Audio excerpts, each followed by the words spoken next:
So moving isn't really something that new to me. When I was younger, we used to move about England and Scotland an awful lot, although in the last 2 months I've moved twice, and even for me that's a little unusual. So the longest I've ever lived in one house is actually 8 years, and that's the one we're in just now. Although it doesn't feel particularly sad to be leaving, even though this is the house I've spent the longest in. It's always difficult when people ask me where I'm from, because I've spent most of my life in Scotland and I've only actually spent 6 years living in England, although that still feels like a big part of my life, and I almost feel guilty calling myself Scottish. I know that sounds a bit ridiculous.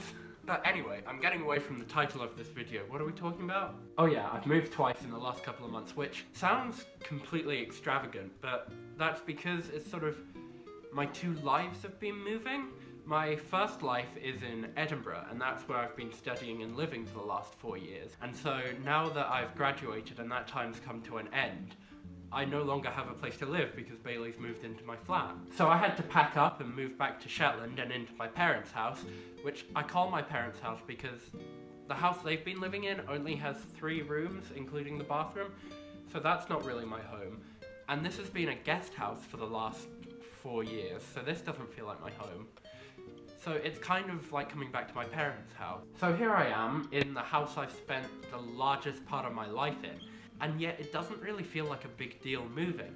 I think that's probably because I've had the last 4 years to detach myself from it. Because when I first went away to uni, my parents started doing up this old croft house that was next to our house, and it was planning to be the B&B that they would rent out, but they fell in love with it and ended up moving in, leaving this house empty. So this is where my sister and I would stay when we were home, and stuff wasn't really in it because we'd kind of moved out and it was this guest house. And so when they said they were moving into this new house, it was actually kind of a relief because I would actually have somewhere that would be my own space, and I would have a bedroom, even though I had to share that with Bailey.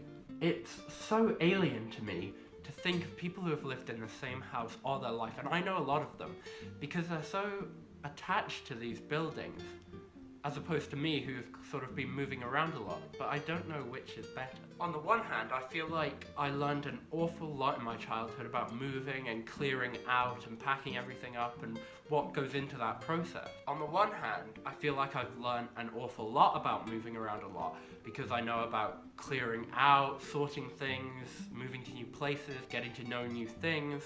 However, I have noticed I get restless feet a lot, in the sense that I'm constantly wanting to move on to the next thing, whatever that is. For example, in the flat I've lived in for the last 3 years, every semester of university I would like to change things up and I would move about the layout of our living room, which my flatmates didn't particularly like, and it's interesting to know that for the most part they had lived in the same houses all their lives. Now I don't know if there is actually any correlation between people being restless in terms of moving things about and actually moving houses when they were younger, but it's an interesting thought, to me at least.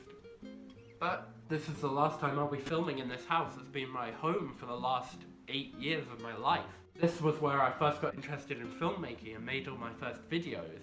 I mean, this has sort of been my life for that time, so I suppose, I guess all that's left to say is goodbye, house.